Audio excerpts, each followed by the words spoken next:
SBC Media. Brazil, a global economic powerhouse, deeply passionate about sports, and now home to one of the hottest markets in gaming. And we're giving it the full SBC treatment. Join industry leaders, market experts, and all the major players in the country for 3 days of content, exhibition, and epic networking at the first ever SBC Summit Rio. SBC Leaders connects the gambling industry's top-tier operators and associations to share the best ideas, collaborate on solving the biggest issues, and push innovation throughout the betting and gaming industry. If you're an operator and want to join the discussion, visit sbcleaders.com for more information. As the UK continues its long, slow trudge towards new regulation, the Gambling Commission's Policy and Public Affairs Director, Tim Miller, last week announced 7 further consultations as part of a regulatory review of the recommendations made in the government's gambling white paper. Scheduled to last 12 weeks, the consultations are due to close in February or March 2024, meaning that a fractious 2023 for the UK industry ends with the damp squib of no regulatory resolution, as despite consultations, the industry remains in the dark regarding its future terms of play. As eyes turn to 2024, how will UK stakeholders respond to the consultations on responsible incentives, customer-led tools, REC contributions, data reporting, financial penalties, and financial key event reporting? I'm Martin Elliott, and joining me on today's iGaming Daily, brought to you in partnership with SBC Summit Rio, to discuss the latest UK regulatory developments, or perhaps lack of developments, are Ted Menure, Content Director for SBC, and another stalwart of the SBC editorial team, Ted Orme-Clay. Hi Ted, how are you? Oh, fine. Very well, thanks. Okay, I've got a big question to start with for you, actually, Ted. Writing in the Sunday Times yesterday, their podcast reviewer, Patricia Nichol, described British podcasting as extraordinarily class-conscious, adding that the country's go-to formula for a hit podcast is simple. Take one posh presenter and pair them with someone who's not. So, Ted, the big question, are you our aristocrat or are you our working-class hero? Compared to the Manchester Law, yeah, 100%. Being glad. Remembering that you've got to compare yourself to other Ted, of course. Yes. Sir Edward Memway, OBE. So Edward, I'm going to might call you Lord Ted for the rest of the podcast. Ted, that I believe makes you the pleb of the pod today. So I'm not sure how though, as I am the one here with a double barrel name. The double barrel. So yeah. Just saying, just putting that out there. I hadn't picked up on that.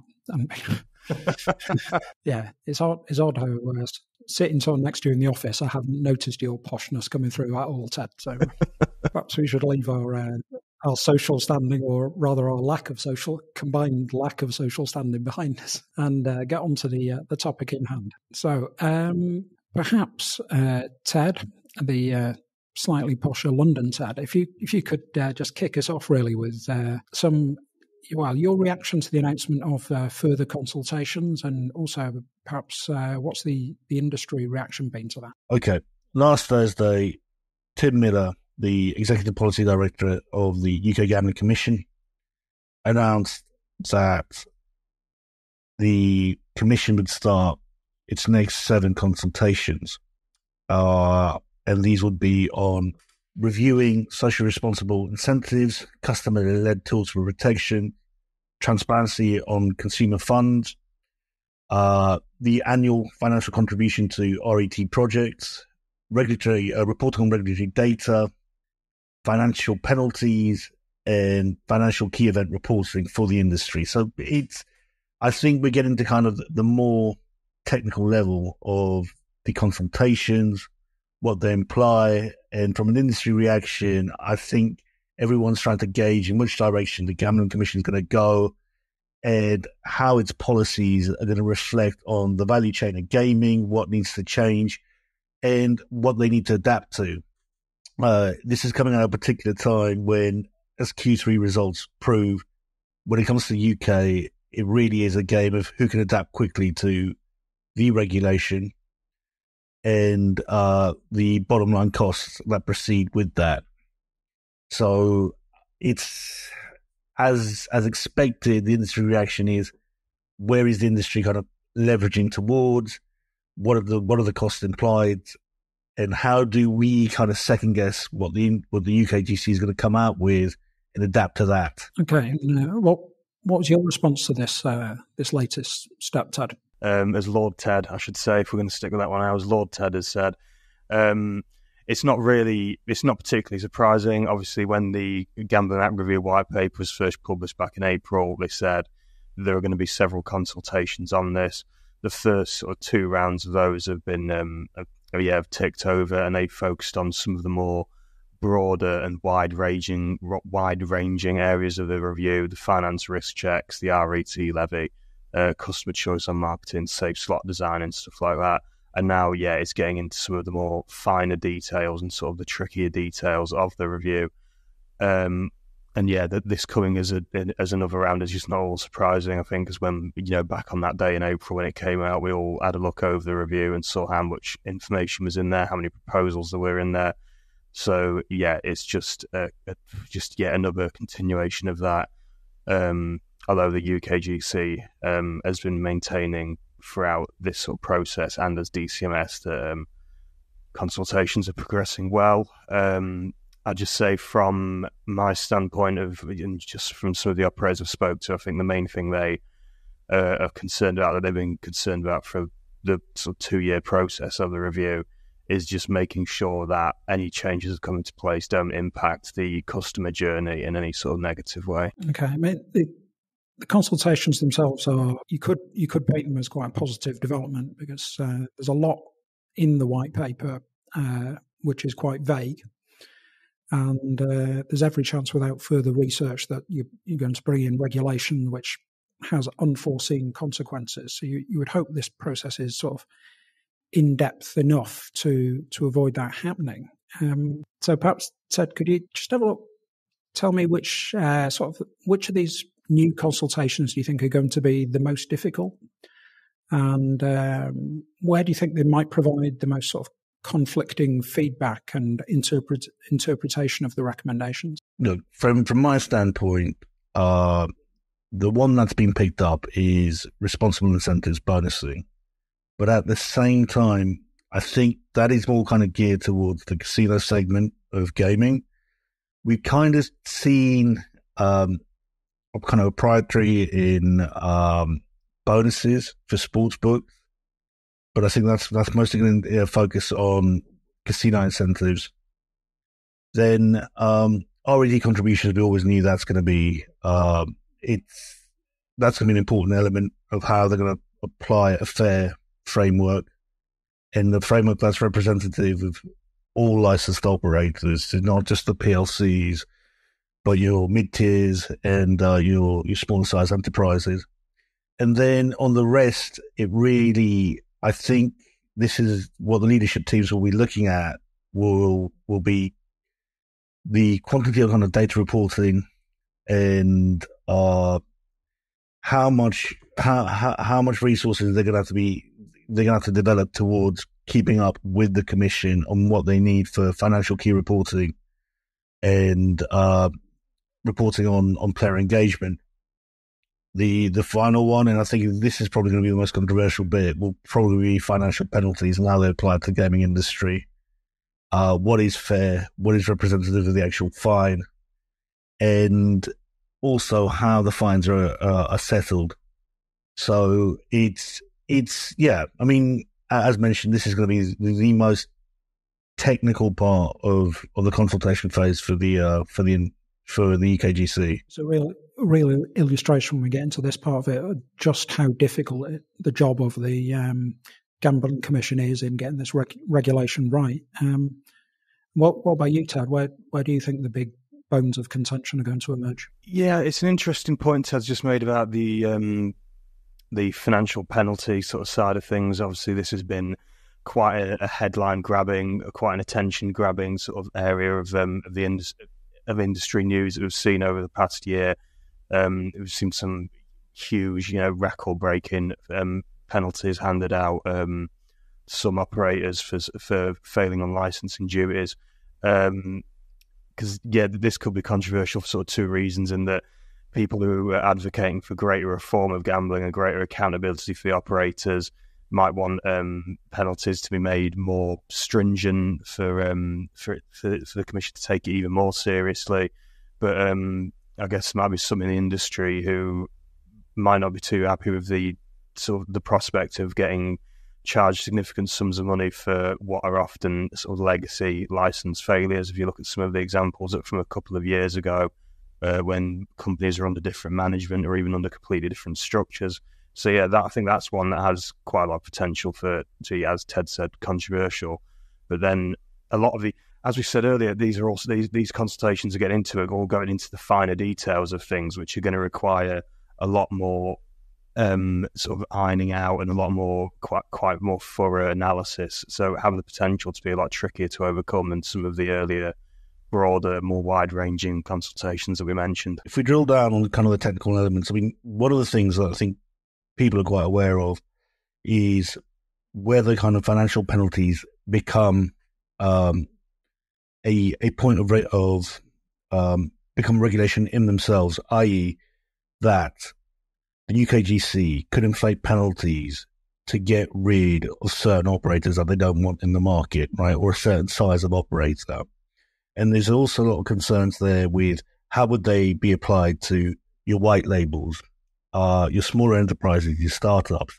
Because if if you are one of the smaller companies and they apply a penalty of £4 or £5 million on your enterprise, that's effectively game over.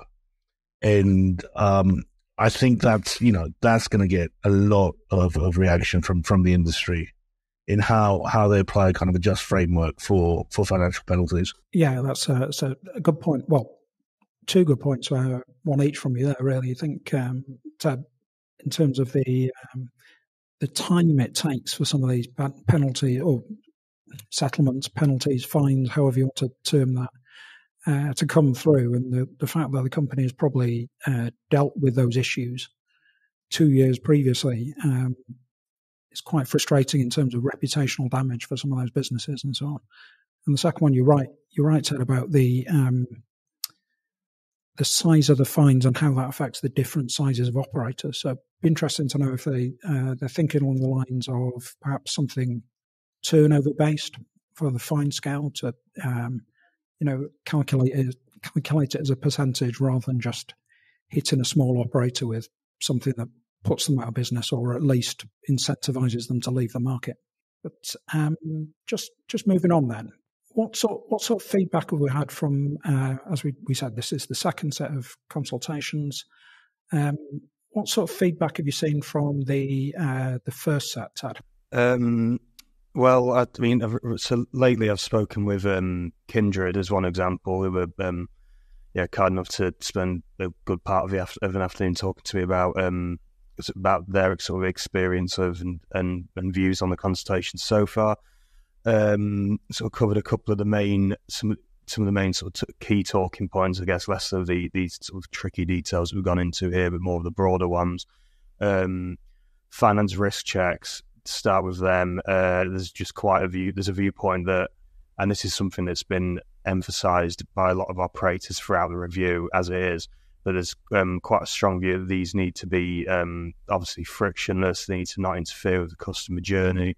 The operators are also noting that kind of as expected, a lot of customers aren't too happy with the prospect of having to share details of financial information, personal information with an operator. I mean, a lot of people aren't keen on sharing those details with a lot of different stakeholders in various industries and various parts of society. So I don't find that too surprising, really. On marketing, I think the Kindred certainly felt that the Commission has gone a bit further than necessary, I think, with some of its proposals during the consultations around marketing and communications, particularly with sort of an idea that customers should have, whose consent has already been obtained to receive certain types of direct and indirect marketing, that's going to have to be reobtained. So it's sort of interfering with the customer relationship there, potentially. and also on the RET levy, obviously the operators I've spoken to recognise the importance of continuing to fund the research, education, treatment. They're all more than happy to do a mandatory levy because they've all been doing it voluntarily anyway. The main thing they're concerned about, and again, this is something that we've heard a few different stakeholders tell SBC over the past 2 years, is worried about any potential impact it might have on the existing treatment, education and research framework and the charities we've already got set up. So those are some of the sort of main talking points I've seen from the people I've spoke to. Right, okay. And I believe I'm right in saying that people can read a bit more about that on SBC News. I think you've had two features with Tom Banks, which are very interesting, well worth half an hour of somebody's time to read them.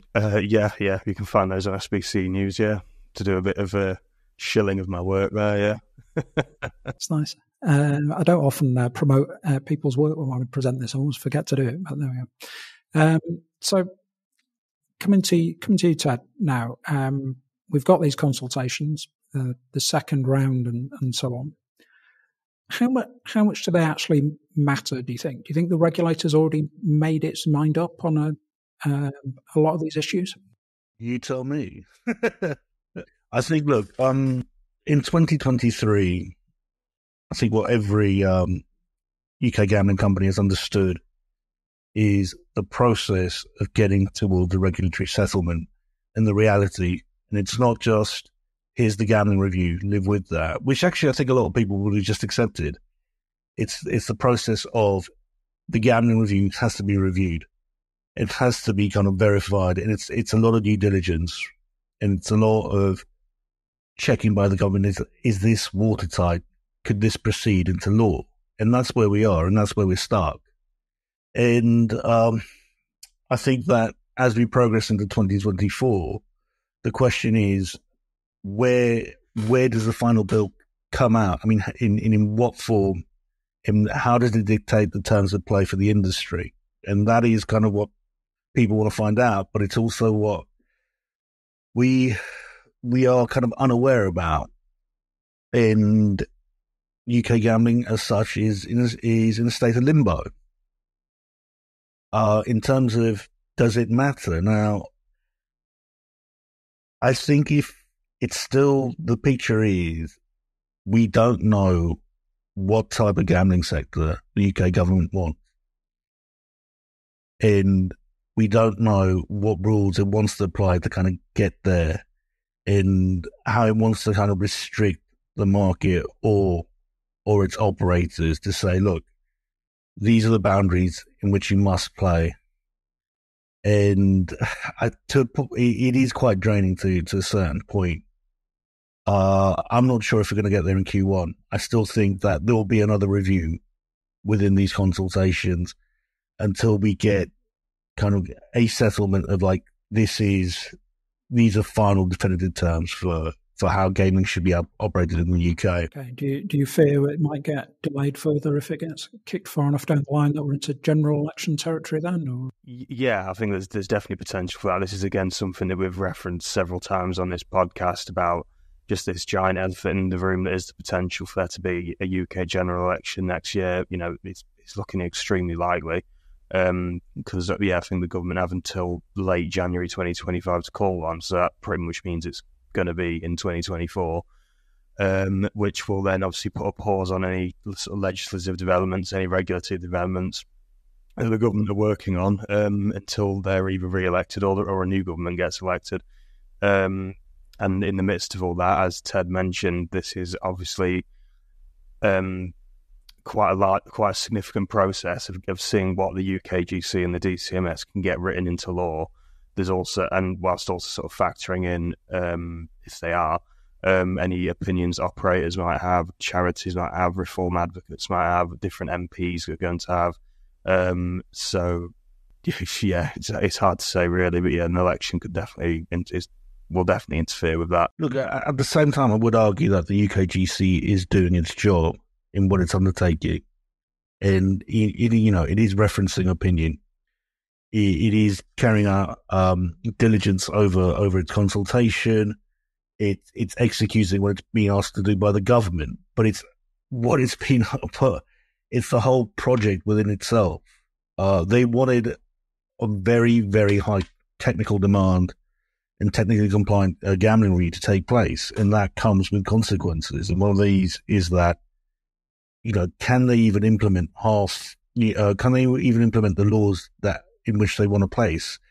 And even with regards to the Gambling Commission, now the Gambling Commission have been asked that have said that the government has said that they're going to change out the makeup of the Gambling Commission, and they're going to be they're going to transform its remit. They're going to give it more regulatory powers, and they're going to give it more kind of a bigger technical capacity to do these things, right? But in order for that to happen, they're going to change these laws and kind of create the foundation for those changes to be applied onto the UKGC, which I believe that the government thinks should be the most comprehensive regulator of within gambling.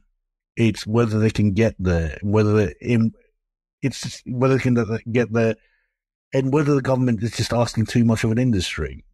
I mean, normally you'd want to see something, these types of regulations be undertaken with a step-by-step process. I think in the UK, they're trying to get everything via a window, and that's causing a great bottleneck. Thanks, Ted. And I guess just to finish off, and we've kind of covered this a little bit already, but do you think the outcome of these consultations, can we expect from it a sort of transparent view on the regulatory direction the UKGC has got in mind? Yes, I think I'm going to remain optimistic on that one, and I'd certainly think so, because that is one of the objectives of the review. I'd also just kind of build on what Ted said earlier about the UKGC doing its job on this. They have appeared before MPs, and given quite a thorough explanation of how they're progressing with it so far, and sort of what their objectives are and what they've been addressing. So I think, I think eventually, it's just the tricky process of getting there and factoring in all these consultations and different opinions. It's it's not an easy or not a seamless journey, I guess. But then again, is anything ever like that in politics and legislation? At one point, the government's got to decide who are going to be the winners and losers out of this review.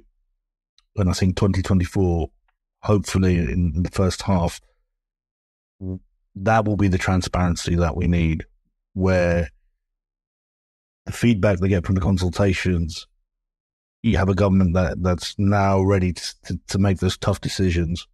And I'm sorry, the industry will just have to accept it. Those are the terms of play. Thanks for that, Ted. And that's a very definitive note to end on. Thanks to both of you for joining me today. I'm going to put the over-under on how many more times we're going to discuss this before we actually see the regulation come into a legislative format. 12. I think we're going 12 more episodes and we'll be discussing this. As I say, thanks for joining us today, and we'll be back again tomorrow with another episode of iGaming Daily. SBC Media.